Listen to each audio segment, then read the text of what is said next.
Something Else Podcast. Welcome back to the Something Else Podcast. Now, this is episode 26, I think, and we're going to go probably another rant, to be fair, but we're going to be looking at the convenience of life, and I've taken my glasses off for this episode because the little halo light I've got, the ring light, but you can never see my eyes. The difference is now I can't see the camera. I can see me on the screen, but I do have my Pokédex, so everything's fine. So, my question is, and this is to you, to me, to everyone, to me, to you, to me, to you. English people will get that. But generally I was like, is convenience good? Like, is it a good thing? Also, if the camera's wobbling, it's because I can't stop tapping my leg, and the halo light is huge, and it is heavier than the camera. But anyway, I digress. Is convenience of life a good thing? So I've got a couple of examples. I'll probably try and think of some, as I typically do, on the top of my head as we talk. So, my first one, we're going to look at technology. Now, technology, that's come along like a really long way. So, like, you only have to look into, like, 1960s, and their normal desktop PCs was, like, the same size as, like, a modern-day living room. You know, they would have, I don't know, a piece of RAM that's, like, the size of Andre the Giant. You know, chips everywhere on it, and it was probably only like a megabyte of memory, you know. And then it's when you look at how far we've come ahead. I mean, how is it right? We can get someone on the moon in 1969? Yet we can't drive through like quite a tree populated area and remain with a signal on your phone. Like, I rang my sister the other day. It was today, actually. I was coming home from band practice, which I'm going to proper promote in a moment because there's a big thing happening. But I was driving home, and I rang her because I just wanted to see how it's going on. And, yeah, I lost signal because I went past trees. You know, we've got 5G towers, but we still lose signal by a bloody tree. But technology it's the future. And a couple of the things I want to talk about are like smartphones. Not smartphones in that sense, but the smartwatches. Now, my dad, bless him, he was an absolute legend. But I remember in my secondary school days, so literally going from, year 7, excuse me, to year 11, he went mad on buying, like, Chinese phones. So I'm talking like, phones you wouldn't normally get, dual SIM phones that were like, I don't know, just weird, man. Like, they all came from China, so they were very, like, bizarre phones. I was the first person in my class in year, was it 9, I think, to have a 3.2 megapixel camera with the reflection circle and a flash. Holy crap. But I'll digress again. But with smartwatches, they're promoting them as if it's a new thing. But I remember my dad brought, it was just a novelty thing, but it was a watch with a phone. So it was a phone, watch, smartwatch. And the thing that baffles me with it is that the one I remember having, I could text on it, I could call. I mean, you had to have a headphone plugged into it, or your headphones rather. It was Bluetooth and everything, but you had to have, I don't think it had a loudspeaker in, but you could. No, that was it. It didn't have a built-in microphone, but it had a speaker so you could play music. And it had a camera and everything. It was literally a phone. You put your SIM card in this watch. It was a big device, but it did everything a phone did. Now, I'm not very big on smartwatches just because I don't like them. The fact you have to charge it is annoying. Like, I like a normal watch, a proper watch, you know. And it baffles me because, like, everyone's making these watches. So, like, you know, places like Avon have got them. You literally go on Wish or Amazon type smartwatch, you'll get more results than you ever need. And what baffles me with it is my eyes are really sore because I'm trying to stare. I have to put my glasses back on. Hang on. There we go. Trying to put them on with headphones is quite a task.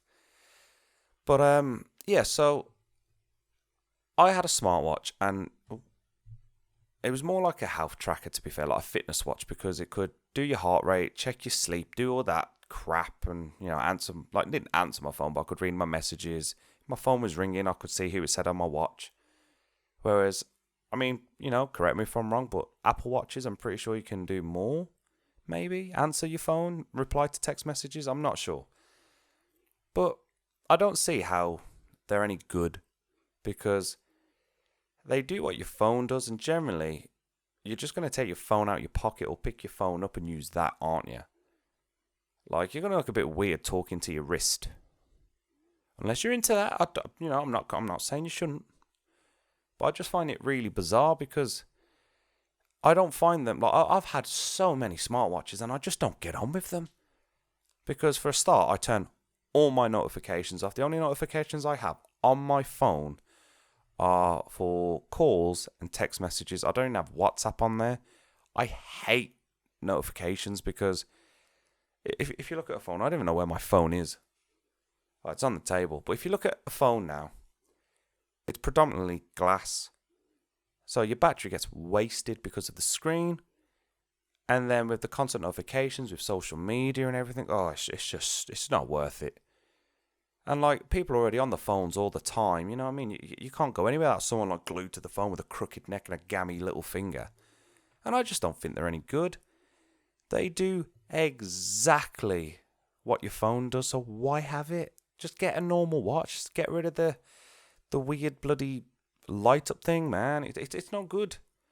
I mean, I'll tell you what, actually, if a smartwatch had, like, I don't know, I came up with this idea ages ago, so if someone wants to make this, I'm telling you now, I came up with the idea right now, but if somebody wants to make this, they need to have, like, a sensor on top of a phone or on the smartwatch. So if you're not fucking looking, and you're walking around town or somewhere and you're glued to your phone, especially if you've got the smartwatch, it should have like a sensor on it, like reversing sensors on cars or something. So if you're getting too close to someone, it bleeps and it's like, bro, move out the way. You know what I mean? That'd be amazing. And it should have like two lights, one on each side, one on left and one on right, to tell you which way to go and tell the other person which way to go. Life would be so much better. That's when a smartwatch would be good. But I doubt they will ever make that, because it's too goddamn logical. Another one, or another thing, and this fits in with the one I'm going to say after this. Got fluff on my microphone, gross. And the microphone's been underneath the stair, so. Ugh. But eating apps like Just Eat or Uber Eats or that's all I can think of. I don't really use them. I'm still very old-fashioned. I like to go into a restaurant or an eating establishment. But, like, especially lockdown, they were very useful, obviously, because a lot of people were very, very scared to go out places. Other people were cocks and just decided to ignore it. That's just my opinion. A global pandemic doesn't equal, the same as normal stuff. But we're not talking about that. What I'm trying to get at is, I remember growing up and, there was always that one chippy you'd go to, that one takeaway. And for us, it was where I used to live. They opened a chippy in the shopping centre by our house, and it was brilliant. But then they changed owners, and it went really crap. Then there was one up by my nan's that closed down and reopened again, and you went there. But now there's, like, so many. Like, in Birmingham, there's a place called Broad Street. Everyone raves about it. It's a shithole, especially now with all the roadworks. But you'll have nightclub after nightclub, and then, like, a series of bloody pizza places or chippies or, that just proper, like, makeshift restaurants. And you're like, come on, there's too many. But with the apps, there's even more, because now you don't have to go into this filthy establishment. You can just order it to your house. Like, I have neighbours, and it's generally every day there's someone coming to the house with the bloody food bag, like, the freezer bag to keep it hot or cold, whatever it is. And I'm like, really? And half of the time they charge you a bloody delivery fee, even though they say no, you could, if it's over £20, you can have it free, and then just cock it up anyway. But what I have found is the smaller, like, eating establishments, they're reliable, but the big boys, they're not reliable. I think it was in lockdown. We had a Frankie and Benny's, me and my wife did, and they sent us the wrong one. So we ate it, obviously, because we couldn't even get a refund because they're stupid. But I just find there's too many, like, the population's already overweight, let's be honest. Pretty much every country, they're overweight. And they do this, they make many, many eating apps to make it even easier to get that fat in your arteries. But it's just crazy, like, I don't find it convenient. Like, it's convenient because you want to eat, but at the same time, you're blasting your money on food you don't need. Like, I'm trying to get into this healthy routine. I'm trying to eat better. I'm trying not to eat so many. I mean, I don't really eat chocolates all that much, but I do love biscuits, stuff like that. But I'm trying to change it. I'm trying not to have fizzy pops anymore. And it is difficult. I mean, you've got stuff like this. It's just easy. Like, I'll have takeaway tonight. Or instead of making a packed lunch for work, you're just like, I know what, I'll just get a Mackey's. It's, and it tastes nice. I'm not taking that away. But it fills you up for a split second. But then after about an hour, you're like, yeah, I'm hungry again. But what do I know? But moving on to this was Amazon. And I'm not just saying Amazon. I'm using that as a broad term because they're the leaders in this. But like Amazon-based businesses are killing like your small businesses. And what I'm getting at is it actually convenient? Yes, it's convenient. Like, I'm a really bad shopper. So, like, if I'm buying Christmas presents or birthday presents, 9 times out of 10, I'm going to wait till the very last minute and panic. Where at Amazon, I went American then. Whereas Amazon, it's there. Like, for instance, I just brought some bass strings because I'll be getting to this in a minute because I'm quite chuffed. But I'm playing a gig soon, like literally 3 weeks or something. And then I need to replace the strings because the strings on my bass are dead. Now I can go to the shops and I can buy them, but like there's no music shops by me, and if there are, they're small time businesses that charge a lot of money. And normally I'm like, yes, I'll give the money to the small businesses, but out of convenience I brought these strings. They cost exactly the same. You know what I mean? So it's like, for me, it didn't make any difference, but for the seller, that's where the difference is. So it's like, I'm there thinking, like, is it actually convenient? And then I feel bad because, like, I should have just gone to the shop, you know what I mean? But it's, most of the time, the shops don't even have what you need anyway. So you always go online. It's like Spotify. Now, I'm still in this weird conflict where I like Spotify because it's got majority all my favourite artists on there. Can make my playlists, but then there's a lot of big name artists and bands that are just like, yeah, take us off Spotify because we're not getting the money we deserve.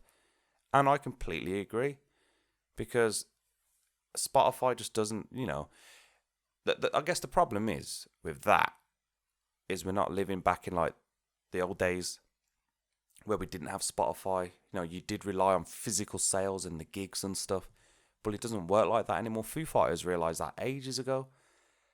But at the same time, it's just a weird one, isn't it? Like, especially with Amazon, because they've not just got like this, this like, I don't know, website where you can buy anything. They've got stores, where like you can go. It's like a shopping centre, not a shopping centre. It's like a supermarket, but no one works there. You just walk in, and as you pick shit up, it scans it for you. And by the time you got to checkout, it's like, oh yeah, you've got all this. This is what you have to pay. That is amazing. Now, that is convenient because I hate shopping. I'm looking at the sound form, like the sound wave of me recording this, and the one kind of sound wave of my voice looks like a butt plug. That's really weird. That's disturbing, actually. But going back to Amazon, you can probably buy them on Amazon. And I just hit my elbow off the table. But going back to Amazon, like, I hate shopping with a vengeance. I'm very much get in, get out. I can't be idling around. Generally, if I do, there's only 2 things I want to look at, you know what I mean? Like, notoriously, if with Aldi and Lidl, the middle section is the best men's section because it's got random shit. You can go in there thinking, you know what, I need to get some food for the week. Oh, I'll have a look at that new trampoline and the new chainsaw that's just randomly next to the Stilts and Skittle set. Now, that's amazing. But generally, I don't care for shopping, so to be able to go in and be like, boop, done. By the way, I was just kind of... You can't see my hands, but I was just kind of like mimicking, like throwing stuff in a basket. Don't know why I had felt the need to explain that, but you get my point. that is convenient. But then like Tesco, they do that scan and go thing, don't they? So you can scan it on the way and then but there you go. But I just think, is there a point where it's convenient but lazy? Now, I spoke about this on one of my past podcasts with like the whole e-scooters that you can ride around, especially in England. And like I don't think they're convenient at all. And I made my point very clear in that episode, because I'm paying the council, I guess, the government, to use a scooter to ride around when I can just walk or run or buy a fecking scooter and push it myself and get an exercise. It's not convenient. For me, convenience is where it makes life easier. And I'm not being funny, but paying, even like getting the bus, that was convenient, but now it's a bloody extortionate trip. But like them scooters, I could rant about these pissing scooters all my life. But I won't, because it's not fun. We'll move on. Where did I get to? Google. Now, Google is convenient because I'm a 90s baby, so I remember Ask Jeeves. Now, that was the thing to do. But then something like Google completely took over. And it is convenient because now I can be like, I don't know. See, this goes back to notifications. I don't even have the voice recognition on my phone because I don't want it to listen to me. You know what I mean? I've got my phone underneath a light. I'm shining it in its eyes, like, tell me everything you know about me. But with Google, it is pretty amazing because literally, if you don't know the answer to something, you can just say, blah, blah, blah, blah, blah. I'm not going to say because my bloody home hub nest thing in the kitchen will go off, because like where I record this is opposite my kitchen. So I'm in like a dining area and it can hear me. It can hear me. But then, like I said, I can ask it something like, if my son was like, Dad, what colour train was this? I'd be like, oh, okay, Hillary, we'll call it. What colour was, I don't know, the Flying Scotsman, and it'll tell me, and that's brilliant. But what I do like about Google is they do try and branch it, so like it's not just, the whole what was I saying? Not the whole voice recognition thing, but like it will link multiple things, or your contacts and your birthdays and stuff. It will link it in your calendar. Not that anyone actually uses the calendar in their phone. But it's stuff like that. Like, I remember when me and my missus went to Scotland, and it was weird. Like, the hotel didn't have internet, but they had a Samsung TV, and she did as well. Like, not that she carries a TV around, that'd be weird. But she had a Samsung phone, and she was able to basically screen share the phone. So it was really awesome, and she didn't need the internet for it because it was the same device. Whereas at home, we've got like the Google Chromecast thing and all that. And it is really like easy now to just share stuff from my phone to the TV. Like we went to like a adventure park thing. It's called Conkers, and you get to go on a train. And my son loves trains, so we recorded the whole journey for him. I made it into a nice little video for him. And whenever he wants to watch it, I can just literally click screen share, and it's on the TV. Now that is convenient. Another good thing about Google is you can ask it to make farts. Well, I guess that's the same as the Amazon Dots, isn't it? But it's I've always tried to find the fine line in it. Like, is it convenient? Is it not? Like fast foods, yes, they're convenient because you can get a quick snack, but it's not very good for your body.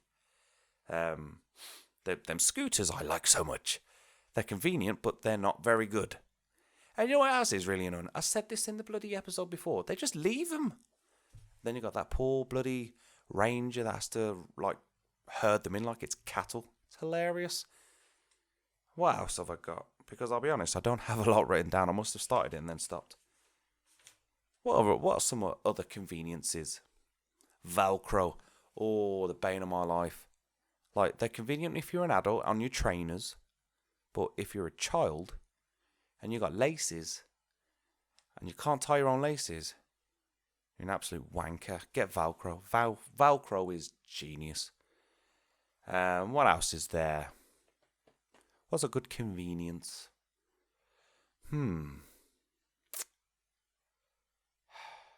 Sat-nav. That's pretty cool. I mean, I'd like to be able to navigate via map or via signs, but let's be honest, that's not happening. However, I have the worst map or sat-nav in my car. It's shocking. Like when I brought the car in 2019, like the car's, how was what year are we in? 22? My car's like 7 years old or something like that now. And I updated the maps to the 2018 or 2019 maps when I brought it. They're still pissing out of date, and you can't even update them now. In order for me to update my maps, I've got to bloody, like, basically find a hack. That's stupid. What else is there? So, like what you call it? Uber. That's I quite like Uber. I mean, obviously they went through their very weird phase where they just weren't safe and hiring maniacs. But that's quite convenient. I mean, black cabs will forever be the best way to navigate because they don't ask, is it down this one? Is it down this one? Where you going? They know where you're going. Now, I'm not, this is going to sound silly, but I'm not a fan of London. I'm it's very busy. I don't like busy. I like slow and taking my time. But when I went to London to see Peter Kay, of all things, with my sisters, that bloody taxi, man, it was like, it's like Christopher Columbus. It was genius. But again, Uber, it's quick as, but there you go. And you can track where he's going, which is cool. Now that is called GPS. So not just sat nav, but GPS tagging. Now that's fucking convenient. In Poundland, I love that shop. They do those little tracking devices, but essentially it's a GPS. They're brilliant. I love it. Just throw it at someone and chase them home. So someone angers you in the car, but get a magnetic one, follow the bastard home. I'm not promoting that. I mean, didn't hear that from me. But yeah, I mean, have a think about what you think is a good convenience in life. I'll tell you what's not convenient. I've got a belt. It's one of my favourite belts as well. But instead of having like a buckle that you put the like pin through, I don't know. But you like a conventional belt. Mine's on like a ratchet, and I never knew how to undo it. And it got to a point where I was just like killing myself because I couldn't undo it. It was an absolute pain. That wasn't convenient. But before we end this episode, I want to talk about a gig. Now, me and Bruce, my guitarist, we haven't played a gig in 4 years, and our drummer's even longer. But we're playing a gig in May, of all months. May, Friday the 13th. Ooh! Scary. But it's all for Mental Health UK, and I've organised the whole thing. I'm co-hosting it with Mental Health UK. And it's stunning. It's going to be a great night. We've got some epic bands. We've got Learn to Lie. We've got Blue Theory and Waking in the Hollow. They're going to be amazing. And then you got my band, Broken Wolf, our first ever gig. So it should be interesting. And really, that's kind of what's happening in life. I've been organising a gig, battling my own self with my own mental health, wondering why I work. Wondering why we all work, actually. We're worth so much more than jobs. But yeah, really, I think that's about time to end the show. Well, this episode anyway. Tune in for the next one as, well, to be fair, there might be another one coming because I am actually going on holiday tomorrow. As of this recording anyway. I won't tell you what day it is, or I might have actually told you the day. I don't know. Anyway, I've done, 23 minutes of talking and haven't had one drink, and you can probably hear it in my voice now.